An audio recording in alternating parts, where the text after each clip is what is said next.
Assalamualaikum warahmatullahi wabarakatuh. Innal hamdalillah nahmaduhu wa nasta'inuhu wa nastaghfiruh wa na'udzu billahi min shururi anfusina wa min sayyiati a'malina. Man yahdihillahu fala mudilla lahu wa man yudlil fala hadiyalah. Asyhadu an la ilaha illallah wahdahu la syarika lah wa asyhadu anna Muhammadan abduhu wa rasuluh sallallahu alaihi wa ala alihi wa ashabihi wa man sara ala nahjihi wa istanna bi sunnatihi ila yaumiddin wa sallama tasliman katsira. Amma ba'd.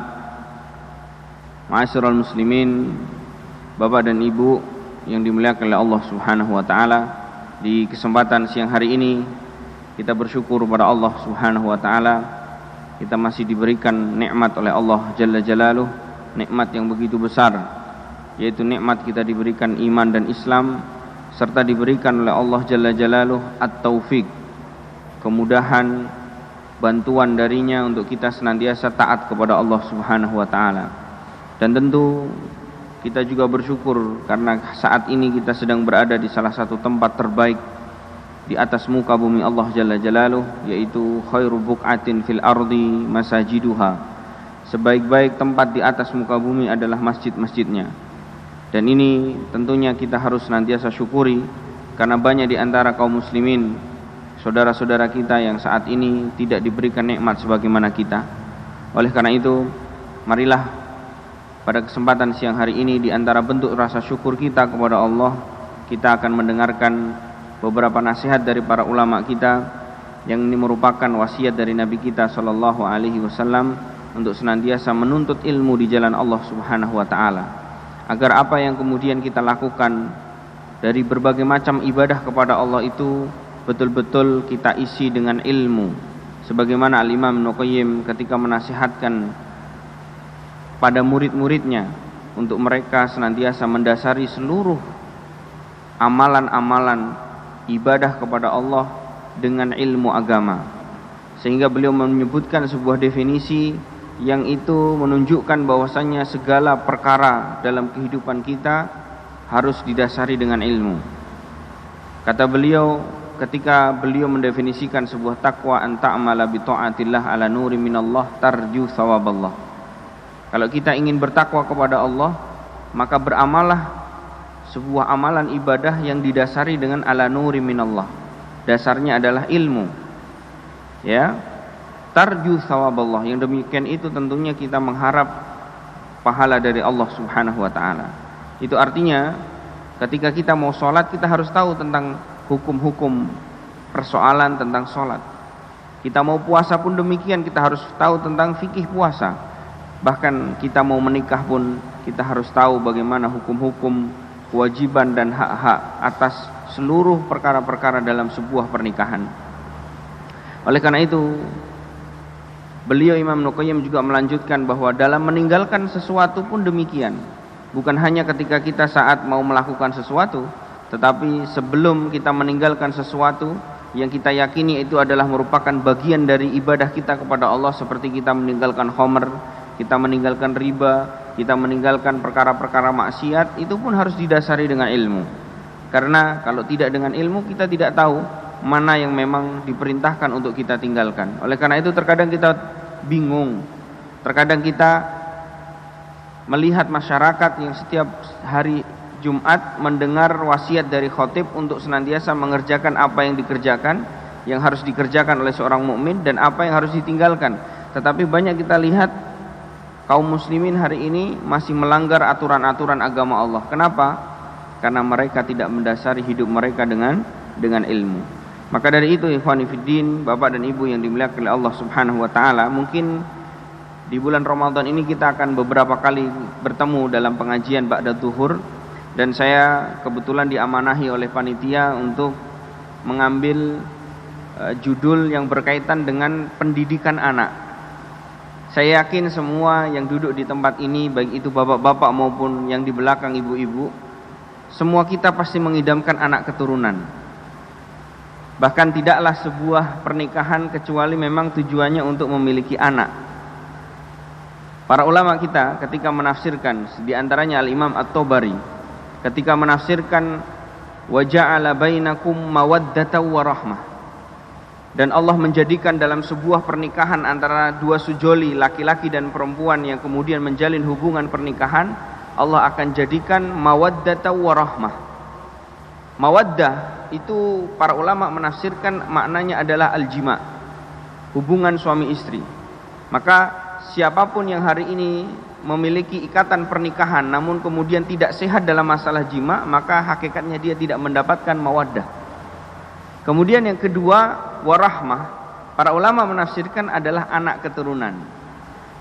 Oleh karena itu setiap kita kemudian memiliki hubungan dengan istri kita, harus senantiasa menjadi tujuan bagi kita adalah memperbanyak anak keturunan. Rasul kita alaihi salatu wassalam juga pernah mengingatkan kepada kita, inni mukatsirum bikumul umam, sungguh aku bangga dan senang ketika umatku, umat Nabi Muhammad, umat muslim itu banyak anak keturunannya. Makanya kita harus senantiasa ikut KB, Pak. Keluarga besar, bukan keluarga berencana. Keluarga besar maksudnya sudah, ya, kita sebanyak mungkin kalau memang istri kita mampu dan sehat, ya, kita berikan, tidak usah kita ikut-ikut program-program seperti itu. Ya, ini diantara wasiat para ulama kita. Namun demikian, ketika kita sudah punya anak, tentunya kita punya amanah besar. Kita punya kewajiban yang harus senantiasa kita ingat bahwa Allah mengamanahkan anak itu bukan untuk sekedar diberikan kesenangan dunia, akan tetapi untuk kita bekali ilmu agamanya. Maka kita akan mengambil satu kitab kecil yang ditulis oleh beliau Profesor Dr. Syekh Abdul Razak bin Abdul Muhsin Al-Badr. Beliau menuliskan sebuah kitab yang dinamakan dengan Rokais fit Tarbiyatil Abna, pilar-pilar penting di dalam mendidik seorang anak. Ya, insyaallah mudah-mudahan kita semuanya dianugerahkan anak-anak yang soleh dan solehah. Amin. Beliau memberikan keterangan kepada kita bahwa di dalam kemudian mendidik sebuah anak keturunan atau mendidik anak-anak kita, dan tentunya ini juga bagian diantaranya adalah keluarga, yang meliputi di sana adalah istri kita, mungkin saudara-saudara kita, itu adalah merupakan hal yang sangat penting untuk kita senantiasa ilmui. Karena Bapak Ibu yang dimuliakan oleh Allah Subhanahu wa taala, perlu diketahui bahwa negara kita yang jumlahnya kalau tidak salah provinsinya memiliki 34, salah satu diantaranya adalah Provinsi Jawa Tengah ini, tidak akan pernah Indonesia dikatakan Indonesia kecuali di dalamnya karena ada provinsi-provinsi yang ada. Indonesia ini ada karena provinsi-provinsi yang ada. Dan saya katakan Provinsi Jawa Tengah itu tidak akan pernah ada kalau tidak ada Semarang, kalau tidak ada Solo, kalau tidak ada Magelang, kalau tidak ada Kudus, tidak ada Demak dan seterusnya. Itu menunjukkan bahwa Indonesia ini sebenarnya dirangkai dari apa? Daerah-daerah yang semakin kecil sampai di tingkat keluarga. Karena kita tahu bahwasanya kecamatan pun tidak akan ada kalau tidak ada yang namanya desa-desa yang berada di sebuah kecamatan itu. Dan desa itu tidak akan pernah ada kalau tidak ada RT dan RW-nya. Dan kita tahu adanya Pak RT karena adanya sebuah lingkungan yang di situ terdiri dari rumah tangga kita. Maka ketika kita belajar tentang mentarbiyah anak, mendidik anak, hakikatnya sedang kita bahas persoalan besar, yaitu persoalan negara kita. Makanya seringkali para ulama mengatakan, jangan seringkali kita berhayal untuk kemudian mendapatkan pemimpin-pemimpin yang hebat untuk memimpin negeri kita, sedangkan kita tidak pernah peduli dengan pendidikan anak-anak kita. Kata para ulama, idza salahatil ummah salahatil umara, wa idza fasadatil ummah fasadatil umara, li'annal umara juz'un minal ummah.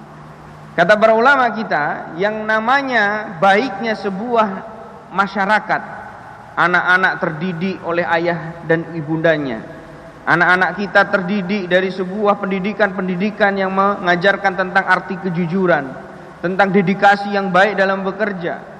Mereka tumbuh dalam pendidikan yang baik beragama dengan agama yang baik, berpendidikan dengan pendidikan yang baik, maka kata para ulama, Allah akan anugerahkan pemimpin bagi orang-orang demikian ini, pemimpin yang baik.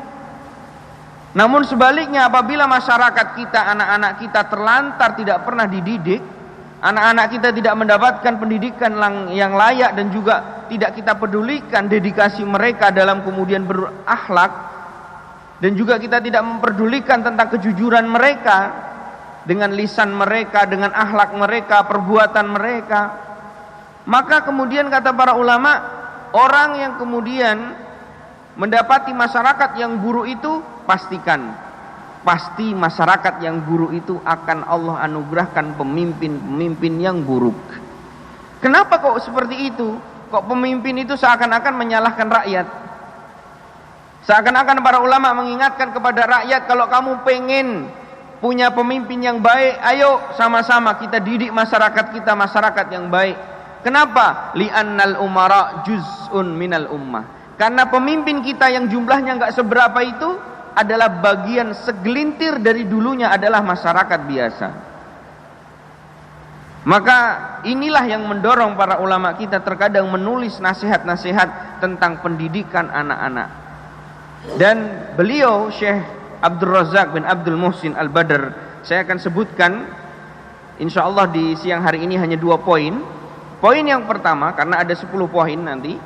Poin yang pertama yang di siang hari ini kita akan bahas, yang pertama, sebelum kata beliau kita membahas tentang anaknya, maka kata beliau menyebutkan terlebih dahulu ibunya.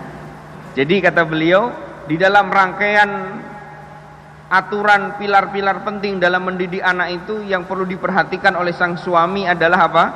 Cari pabriknya dulu, cari istrinya yang istri solehah. Kata beliau, ikhtiyaru zaujatis salihah, memilih istri yang solehah itu bagian dari langkah kita dalam mendidik anak-anak kita nanti. Kenapa Ustaz? Beliau menyebutkan, inna min awwalir raqais fit tarbiyatil abna ikhtiyaru zaujatis salihah. Di antara pilar penting dalam mendidik anak adalah memilih istri yang solehah. Wa hadza yakunu qabla an turzaku bil aulad, dan yang demikian ini tentunya ini adalah sebelum kita nanti dianugerahkan anak. Tentu sebelum kita mau punya anak ya kita pengen punya istri dulu, barulah nanti kemudian kita punya anak. Fa alaika an tajtahida, kata beliau. Maka hendaknya seorang mukmin itu bersungguh-sungguh di dalam kemudian mencari istri yang solehah.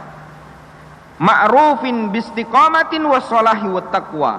Yang dikenal wanita itu memang dikenal wanita yang baik, wanita yang istiqomah, konsisten dalam melakukan kebaikan, wanita yang menjaga sholatnya, wanita yang betul-betul menjaga puasa Ramadannya, wanita yang terdidik dari lingkungan yang baik. Ini kita pilih, ya. Li'annaha satakunu aunan laka ala tarbiyatihim. Karena wanita yang soleha itu, kata beliau, akan membantu seorang suami di dalam mendidik anak-anaknya. Wa ta'dibihim, dan di dalam mengajarkan tentang adab. Enggak usah jauh-jauh sudah. Istri kita kalau sukanya teriak-teriak, anak-anak kita itu nanti ikut-ikutan. Istri kita kalau nonton TV kakinya ke atas, anaknya juga tiru tuh. Kenapa? Karena memang yang pertama kali dilihat oleh anak-anak kita adalah istri kita. Bahkan Al-Imam Asy-Syafi'i rahimahullah ta'ala, beliau pernah menyebutkan madrasatil ula lil aulad, bahwasanya seorang ibunda bagi anaknya itu adalah sekolah pertama bagi mereka. Bukan TK sekolah mereka yang pertama, bukan, tapi ibunya sendirilah yang menjadi tarbiyah pertama bagi anak-anak kita. Maka dari itu beliau Syekh Abdul Razak bin Abdul Muhsin mengajarkan kepada kita untuk sebelum kita menikah, ya, kita cari istri yang solehah. Tapi kebanyakan bapak-bapak di sini kayaknya sudah punya istri, Pak, ya. Terus bagaimana Ustaz kalau ternyata istri saya belum sampai maksimal kesolehaannya? Ya, kita sama-sama didik, kita sama-sama doakan. Dan Rasulullah SAW menyebutkan dalam satu hadis yang disebutkan oleh Imam Nawawi, istausu binisa'i khaira fa innal mar'ata khuliqat min dila. Kalau kita hari ini sedang berhadapan dengan kaum hawa, istri-istri, maka kita harus tahu tuh bagaimana wanita itu diciptakan. Kata Allah Subhanahu wa taala melewati lisan nabinya, perempuan itu kalau kita mau bermuamalah sama dia, mau didik dia, mau ngasih nasihat dia, mau membimbing dia, maka seorang suami harus tahu nasihat Nabi. Apa kata beliau? Berlemah lembutlah kepada mereka. Fa innal mar'ata khuliqat min dila, karena sungguhnya perempuan itu tercipta dari tulang rusuk. Bapak-bapak coba mulai raba tulang rusuk kita, lurus atau bengkok? Bengkok. Bahkan Rasulullah SAW menyebutkan wa idza tuqimuha wa idza syaddatta tuqimuha kasartaha. Kalau kamu keras sama perempuan, teriak-teriak, kamu kalau nggak mau, awas. Kata Nabi SAW, apa kata beliau? Kalau kamu tuqimuha tasyaddatta tuqimuha kasarta, kamu akan matahkan tulang rusukmu sendiri. Perempuan itu kalau dikasarin patah, Pak.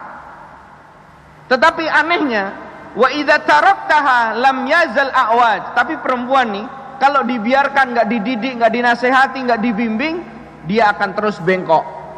Karena memang diciptakan dari tulang rusuk. Lalu bagaimana Ustaz caranya kita mendidik mereka? Kata Nabi SAW, fastausu bin nisa'i khaira. Maka teruslah sabar, Pak, dalam menghadapi istri. Tapi ya ojo kalah sama istri. Sama istri masuk mah apa takut, jangan. Ya, nggak boleh kita takut sama perempuan. Ya. Dan laki-laki harus punya wibawa, minta kepada Allah, ya Allah berikan aku izzah. Allahumma ya aziz, Allahumma rzuqni al-izzata amama zawjati. Ya Allah, wahai zat yang maha perkasa, berikanlah aku keperkasaan di depan istriku ya Allah. Karena hari ini banyak para suami di depan istrinya jadi kucing. Kalau di kantor cerita bapak-bapak, wah insya Allah saya mau nikah lagi. Ya, begitu sampai rumah, yang di luar seperti singa-singa, masuk rumah langsung jadi kucing, meong. Takut sama istrinya. Gak boleh seperti itu. Ya, karena laki-laki disebutkan dalam Al-Qur'an, ar-rijalu qawwamuna 'alan nisa. Laki-laki itu diciptakan qawam atas perempuan. Ya, maka dari itu bapak-bapak hari ini yang mungkin sudah usia punya istri, sudah punya anak, Ustadz bagaimana Ustadz, saya sudah terlanjur istrinya nggak solehah. Ya solehahnya sedikit lah, tapi alhamdulillah. Ya sekarang bagaimana caranya? Dididik dengan sabar dan banyak berdoa. Karena memang seperti itu tanggung jawab kita. Oh kalau begitu tak ganti aja Ustadz, cari yang solehah. Enggak, Islam tidak mengajarkan demikian. Karena itu adalah amanah. Istri kita harus kita didik. Kalau kita pengen selamat, maka istri kita pun pengen selamat. Ajak dia untuk kemudian berbuat baik. Maka beliau Syekh Abdul Razak bin Abdul Muhsin Al-Badr, beliau mengatakan wa tansyiatihim tansyiatas salihah. Bahkan istri yang salehah tadi, kalau dia itu salehah, kemudian Allah anugerahkan anak dari kita, kemudian lahir dari rahim wanita salehah tersebut, dia akan mengajarkan kehidupan yang baik untuk anak kita. Ayo sini nakku, makan. Anaknya makan tangan kiri, jangan tangan kiri, tangan kanan. Ayo baca dulu bismillah. Itu wanita salehah. Begitu suaminya datang, istri salehah langsung nyambut, bapak, masya Allah, bapak ayo salim sama bapak, baru datang. Bajunya diambilkan, anaknya ngeliat, masya Allah, ternyata begitulah seorang istri bermuamalah kepada suami. Maka dia akan mengajarkan dan mencontohkan kepada anak-anak kita perbuatan yang baik secara tidak langsung. Walaupun dia tidak mengatakan saya akan mengajarkan kepadamu nak sebuah adab yang baik, enggak pernah tuh seorang istri mengatakan begitu kepada anaknya. Tapi dengan dia melakukan perbuatan-perbuatan kebaikan kepada suaminya, kepada ayah dari anaknya, anaknya secara otomatis akan terdidik secara visual melihat dari apa yang dilakukan oleh ibundanya. Kemudian kata beliau, wa hatta law lam takun lam tu'inu kazaujati salihah fi tarbiyatil abna fa innaha lan takunu dararan 'alaihim fi dinihim wa akhlaqihim. Bahkan kata beliau, kalaupun istri kita itu bukanlah seorang guru. Kadang kan begini Pak, ada sebagian kita yang bayangkan kalau yang namanya istri solehah itu adalah istri yang hafal Quran. Tidak semuanya istri solehah itu hafal Quran. Makanya saya menyemangati nih bapak-bapak yang istrinya tidak hafal Quran. Oh istri saya itu Ustaz paling hafalnya Al-Fatihah sama kulhu aja Ustaz. Tidak apa-apa, yang penting dia taat sama bapak, dia rajin sholat, dia puasa nggak pernah ditinggalkan, dia nutup aurat, istri solehah sudah itu. Dia nggak bisa didik sebagaimana mungkin anak kita. Sebagaimana tadi yang kita contohkan, ayo kita pakai tangan kanan hadisnya ini, duduk begini hadisnya ini, kalau makan begini hadisnya ini. Enggak, mungkin dia nggak hafal.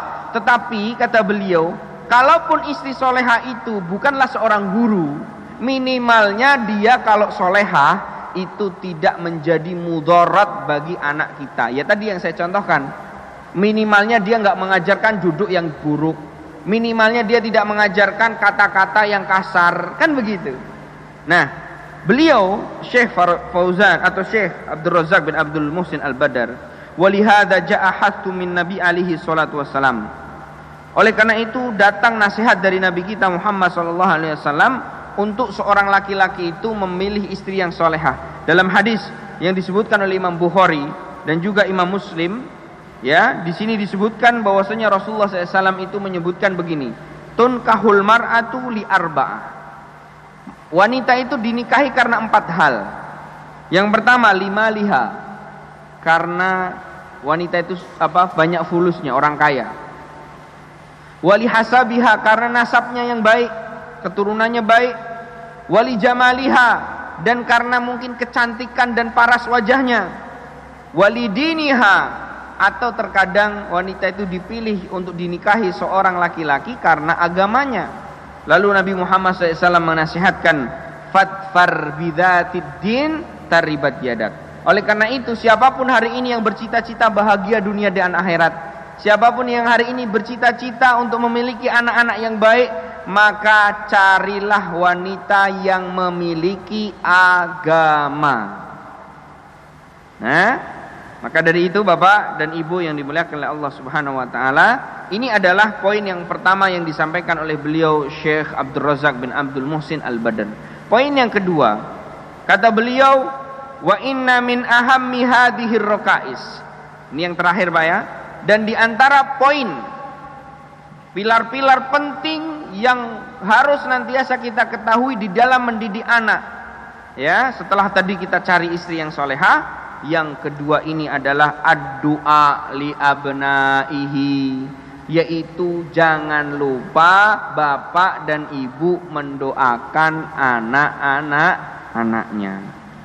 Wa hadha du'a qabla maji'ihim wa ba'dahu, dan doa itu juga sama sebelum dikaruniai anak ataupun sesudah dikaruniai anak.